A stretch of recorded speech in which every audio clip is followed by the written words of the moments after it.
Examinons d'abord le bilan des traités de libre-échange déjà signés. Nous en prendrons 2 parmi les 500 recensés par l'OMC en janvier 2012.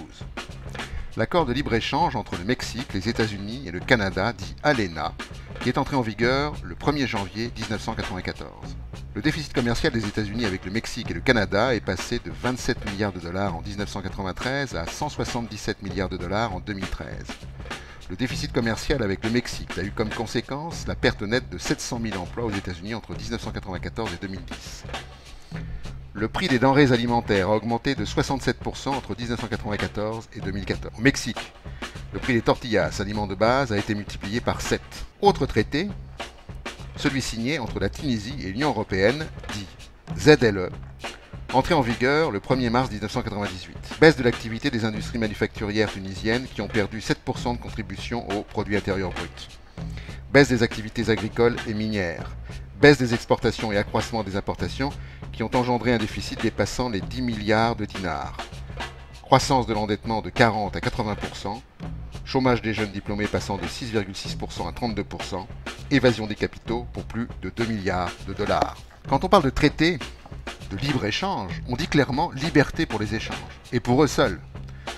Autrement dit, ces traités considèrent que la liberté des échanges surpasse toutes les autres libertés, celles des États, celles des peuples. D'autre terme, la liberté des échanges aliène les nations et les peuples. Cette aliénation est clairement exprimée quand le droit des États n'est plus à même d'intervenir dans les affaires. Dans les traités de libre-échange, les multinationales peuvent attaquer un État, et pas l'inverse, devant une instance judiciaire privée, le CIRDI, le Centre international pour le règlement relatif aux investissements.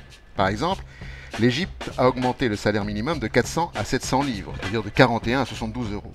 Veolia a trouvé cette décision contraire à ses intérêts et a porté plainte contre l'Égypte le 25 juin 2012. En 2004, la multinationale américaine Cargill a obtenu du Mexique 90,7 millions de dollars. Ce pays avait en effet osé créer une nouvelle taxe sur les sodas. En 2012, Tampa Electric, compagnie d'électricité, a obtenu 25 millions de dollars du Guatemala parce que ce pays plafonnait les tarifs de l'électricité.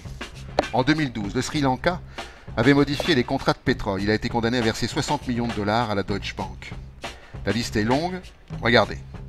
Les colonnes oranges, on présente les pays contre lesquels ont été déposées des plaintes et le nombre de celles-ci. Les pastilles bleues indiquent les pays d'origine des investisseurs ayant lancé le plus de plaintes contre les États. Vous l'avez compris, ces organes nationaux de régulation et les tribunaux nationaux ont été dépossédés de leur pouvoir. Les États sont privés de moyens politiques et juridiques. Sont-ils encore des États? Certains ont annulé les traités comme l'Équateur, la Bolivie, afin de sauvegarder leur souveraineté et la liberté politique.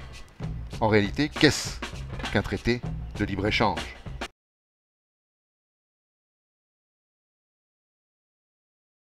The so-called free trade agreements are not free trade agreements. In fact, to a large extent, they're not even trade agreements.